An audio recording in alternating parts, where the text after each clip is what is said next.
Bonjour. Le multiplexage temporel est un sujet essentiel pour les afficheurs à LED. Nous allons étudier ce sujet à partir de 3 exemples très simples. Tout d'abord, comment utiliser une seule sortie d'un microcontrôleur pour piloter 2 LED. Nous allons ensuite parler de Charlie Plexing et finalement nous allons parler de la commande d'afficheur à 7 segments. Ce schéma peut sembler un peu curieux. En effet, on a successivement une résistance, une LED, une résistance, une LED. Il ne va pas produire l'allumage de ces 2 LED si nous prenons la peine d'avoir une tension suffisamment faible et, disons, des LED dont la tension de fonctionnement est suffisamment importante. Disons que ce montage ne fonctionnera qu'avec des LED bleues ou avec des LED vertes. Est-il possible avec ce montage d'allumer la LED numéro 1? Eh bien oui, il suffit de mettre l'état logique 1 sur cette entrée. Le courant va passer à travers la résistance et allumer cette diode lumineuse. Est-il possible d'allumer la LED 2? Eh bien, il faudra mettre cette fois un 0 ici et le courant pourra passer à travers la résistance, illuminer la LED et revenir ici au 0. Est-il possible maintenant d'éteindre les 2 LED? Nous l'avons en fait déjà vu. Il suffira de mettre l'état haute impédance ici. Cet état haute impédance correspond tout simplement au fait que la broche est une entrée de microcontrôleur.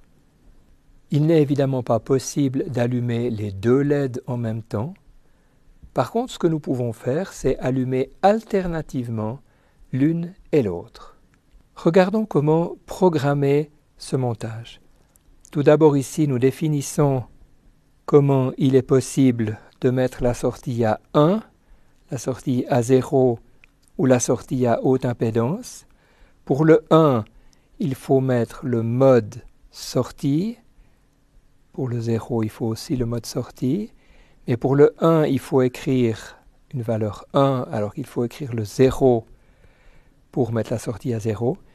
Et maintenant, pour que la sortie soit à haute impédance, on va utiliser la broche tout simplement en entrée. Regardons ce programme. Si la sortie est à haute impédance, les 2 LED sont éteintes. On va les éteindre pendant 1 seconde. On peut allumer la première LED pendant 1 seconde, allumer la deuxième LED pendant 1 seconde, et on peut aussi pendant 1 seconde, c'est-à-dire 250 fois 4 millisecondes, voilà les 250, voilà les 2 fois 2 millisecondes, où on allume la première LED, puis on allume la deuxième LED.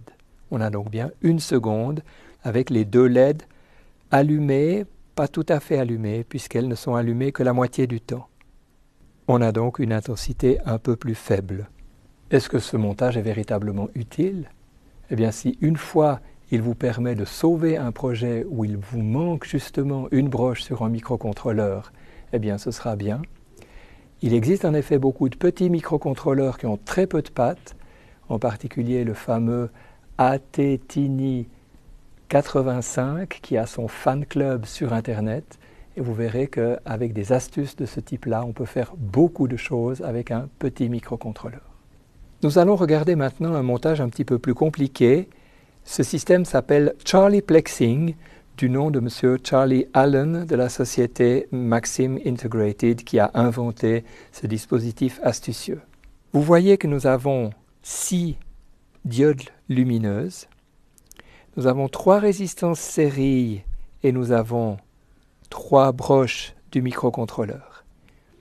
Et si on est astucieux, il va être possible d'allumer n'importe quelle de ces LED et n'importe quelle combinaison de ces LED. Comment faire pour allumer cette LED?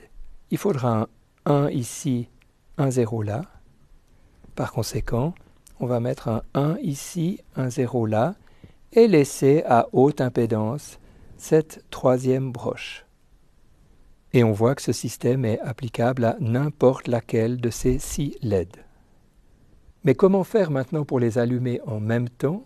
Ce n'est évidemment pas possible, sauf quelques cas particuliers. mais nous allons plutôt utiliser le multiplexage temporel. Pendant 1/6 du temps, on allumera ou on n'allumera pas chaque diode lumineuse. Nous obtiendrons évidemment le 6e de l'intensité lumineuse, mais nous pourrons allumer n'importe quelle combinaison de ces 6 LED. Voilà un diagramme des temps qui permet de comprendre. On allume oui ou non la première LED, on allume oui ou non la deuxième, etc. jusqu'à la 6e. On reprend, nous avons donc une période ici, une deuxième période là.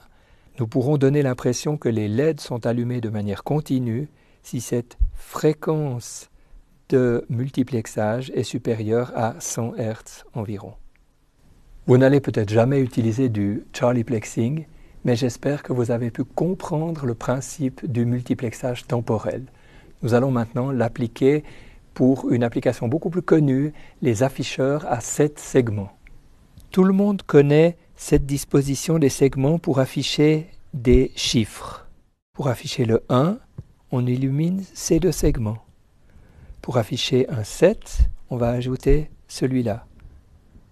Le 8 correspondra à tous les segments. Les circuits afficheurs à 7 segments sont donc composés de 7 diodes lumineuses. Pour simplifier le câblage, généralement l'ensemble des anodes ou l'ensemble des cathodes sont connectés ensemble. On parle d'anode commune ou de cathode commune. Lorsqu'on désire avoir plusieurs chiffres, par exemple 4 ici, le montage souvent utilisera le même mécanisme, par exemple des anodes communes, mais regroupera aussi les cathodes. On a des anodes regroupées par digits, on a les cathodes regroupées par segments. Alors, que devons-nous faire pour afficher des chiffres sur un tel dispositif? Eh bien, nous devrons sélectionner, dans tous les cas, l'anode du premier digit et sélectionner ou non sa cathode pour le segment A, pour le segment B, etc. jusqu'au segment G.